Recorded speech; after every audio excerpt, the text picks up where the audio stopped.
NMMS ಪರೀಕ್ಷೆ 2020-21ರಲ್ಲಿ paper 2 ಸ್ಯಾಟಲ್ಲಿ ಇವತ್ತು ವಿಜ್ಞಾನ ವಿಷಯದ ಒಂದು ಕ್ವಶನ್ ಪೇಪರ್ಸನ್ನು ತಂದಿದ್ದೀನಿ. ಸೊ ಏನೆಲ್ಲ ಕ್ವಶನ್ ಪೇಪರ್ ಇತ್ತು, ಅದರ ಕೀ ಆನ್ಸರ್ಸ್ ಏನು ಅನ್ನೋದನ್ನು ಈ ವಿಡಿಯೋದಲ್ಲಿ ನೋಡೋಣ.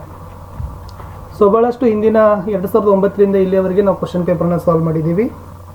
ಹಿಂದಿನ ವಿಡಿಯೋ ನೋಡದೇ ಇದ್ದರೆ ಈ ವಿಡಿಯೋದ ಡಿಸ್ಕ್ರಿಪ್ಷನ್ ಬಾಕ್ಸ್ನಲ್ಲಿ NMMS ಪರೀಕ್ಷೆ ಹಿಂದಿನ ವರ್ಷದ ಪ್ರಶ್ನೆ ಪತ್ರಿಕೆಗಳು ಅಂತ ಒಂದು ಪ್ಲೇಲಿಸ್ಟ್ ಲಿಂಕ್ ಇದೆ. ಅದನ್ನು ಒತ್ತಿದರೆ ಸಮಾಜ ವಿಜ್ಞಾನ ಮತ್ತು ವಿಜ್ಞಾನದಲ್ಲಿ ಯಾವೆಲ್ಲ ಕ್ವಶನ್ಸ್ಗಳನ್ನು ಕೇಳಿದ್ದಾರೆ ಅಂತ ನೋಡಬಹುದು. ನಮ್ಮ ಯೂಟ್ಯೂಬ್ ಚಾನಲ್ನಲ್ಲಿ ಸೈನ್ಸ್ ಹಾಗೂ SS-ನ ಎರಡೂ ವಿಷಯಗಳಿಗೆ ಸಂಬಂಧಪಟ್ಟಂತೆ ನೋಟ್ಸನ್ನು ಒನ್ಲೈನರ್ ಕ್ವಶನ್ ಆನ್ಸರ್ಸ್ಗಳನ್ನು ಹಾಕಿದ್ದೀವಿ, ಅವುಗಳನ್ನು ಸಹಿತ ನೋಡಬಹುದು. ವಿಡಿಯೋನ ಲೈಕ್, ಶೇರ್ ಹಾಗೂ ಸಬ್ಸ್ಕ್ರೈಬ್ ಮಾಡಲು ಮರೆಯದಿರಿ. ಶುರು ಮಾಡ್ತೀನಿ. 2020-21ರಲ್ಲಿ ಸೈನ್ಸ್ನ NMMS-ನಲ್ಲಿ ಯಾವೆಲ್ಲ ಕ್ವಶನ್ಸ್ ಇತ್ತು, ಅದರ ಆನ್ಸರ್ಸ್ ಏನು ಅಂತ. ಪ್ರಶ್ನೆ 1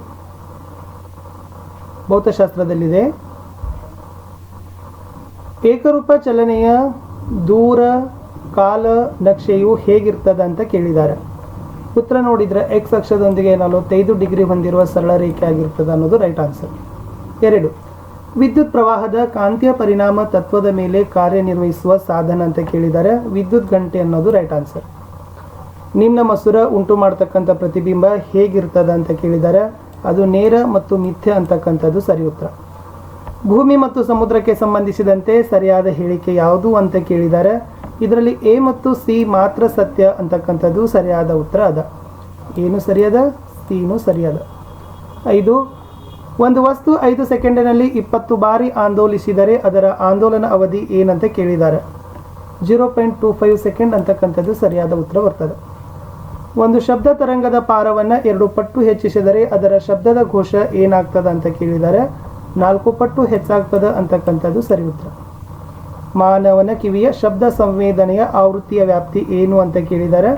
20 ಹರ್ಟ್ಸ್ದಿಂದ 20,000 ಹರ್ಟ್ಸ್ ಅಂತಕ್ಕಂಥದ್ದು ಸರಿ ಉತ್ತರ. ಒಂದು ಆವೇಶಭರಿತ ವಸ್ತು ಉಂಟು ಮಾಡ್ತಕ್ಕಂಥ ಬಲಕ್ಕೆ ಏನಂತ ಕರೀತಾರೆ ಅಂತ ಕೇಳಿದ್ದಾರೆ. ಸ್ಥಾಯಿ ವಿದ್ಯುತ್ ಬಲ ಅಂತಕ್ಕಂಥದ್ದು ರೈಟ್ ಆನ್ಸರ್. ಯಂತ್ರಗಳಲ್ಲಿ ಬಾಲ್ ಬೇರಿಂಗ್ಗಳನ್ನು ಬಳಸುವುದರ ಅನುಕೂಲ ಏನು ಅಂತ ಕೇಳಿದ್ದಾರೆ. ಅದು ಜಾರು ಘರ್ಷಣೆ ಉರುಳು ಘರ್ಷಣೆಯಾಗಿ ಬದಲಾವಣೆಯನ್ನು ಮಾಡ್ತದೆ.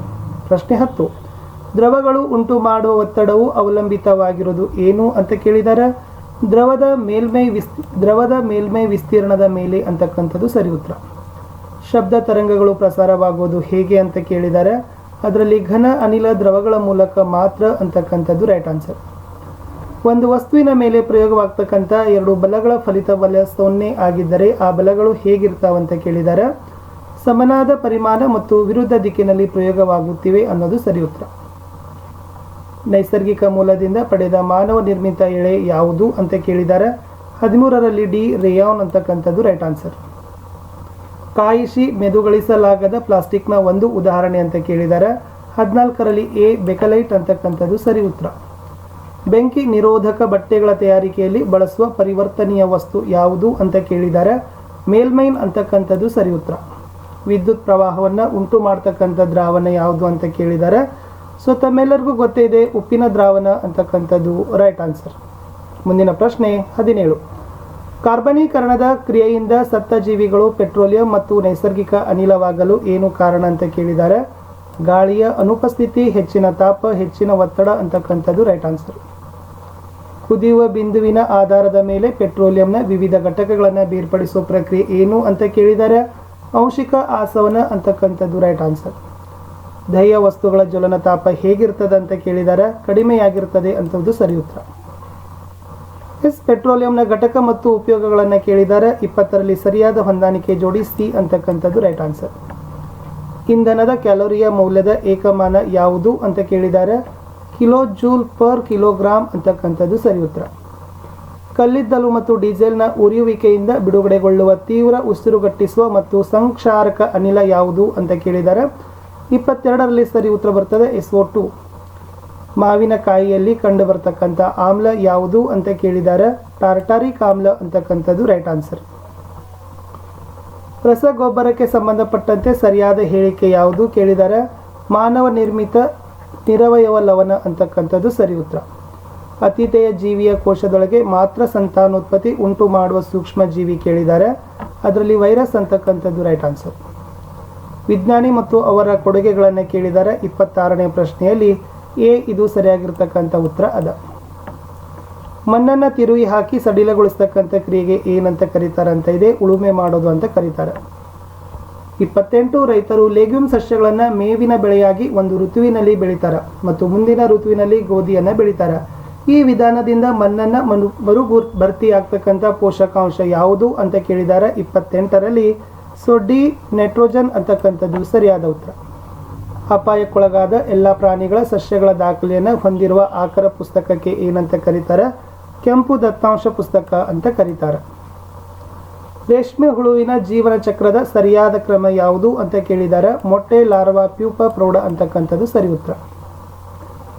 31 ಶಲಾಕೆ ಘಟಕಗಳು ಏನು ಅಂತ ಕೇಳಿದ್ದಾರೆ, ಶಲಾಕಾಗ್ರ, ಶಲಾಕನಳಿಕೆ, ಅಂಡಾಶಯ.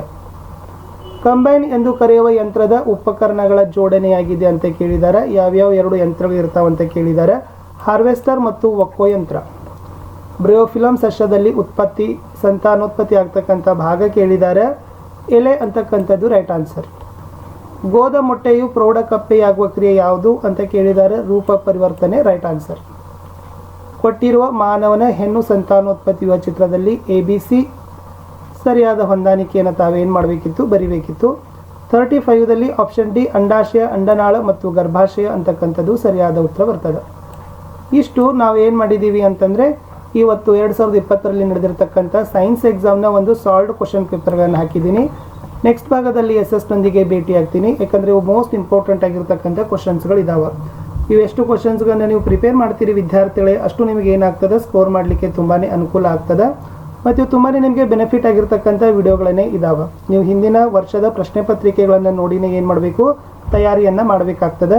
ಯಾಕಂದರೆ ಆ ತಯಾರಿನೇ ಏನಾಗ್ತದಪ್ಪ ಅಂದ್ರೆ ನಿಮಗೂ ಒಂದು ಐಡಿಯಾನು ಕೂಡ ಅದರಿಂದನೇ ಬರ್ತದೆ. ಅಂದರೆ ಪ್ರಶ್ನೆಗಳ ಹರಿವು ಹೇಗಿದೆ, ಪ್ರಶ್ನೆಗಳ ವ್ಯಾಪ್ತಿ ಹೇಗೆ ಅಂತಕ್ಕಂಥದ್ದು ನಿಮಗೆ ಖಂಡಿತವಾಗಿ ಏನಾಗ್ತದಪ್ಪ ಅಂತಂದರೆ ಐಡಿಯಾ ಸಿಗ್ತದೆ. ಸೊ ಅದಕ್ಕಾಗಿ ನೀವು ಹಿಂದಿನ ವರ್ಷದ ಪ್ರಶ್ನೆ ಪತ್ರಿಕೆಗಳನ್ನು ಖಂಡಿತವಾಗಿ ಏನು ಮಾಡಬೇಕು, ಪ್ರಿಪ್ರೇಷನನ್ನು ಮಾಡಲೇಬೇಕು. ನೀವೆಷ್ಟು ಪ್ರಿಪ್ರೇಷನ್ ಮಾಡ್ತೀರಿ ಅಷ್ಟು ನಿಮಗೆ ಏನಾಗ್ತದೆ, ವಿದ್ಯಾರ್ಥಿಗಳಿಗೆ ಬೆನಿಫಿಟ್ ಆಗ್ತದೆ. ಹಿಂದಿನ ಎಲ್ಲ ವಿಡಿಯೋಗಳನ್ನು ಸಹಿತ ತಪ್ಪದೆ ನೀವುಗಳು ನಮ್ಮ ಯೂಟ್ಯೂಬ್ ಚಾನಲ್ನಲ್ಲಿ ಇದ್ದಾವೆ, ಅವುಗಳನ್ನು ನೋಡ್ಬೋದು. ಸೊ ನಾನು ನಿಮಗೆ ಮತ್ತೆ ಹೊಸದಾಗಿರ್ತಕ್ಕಂಥ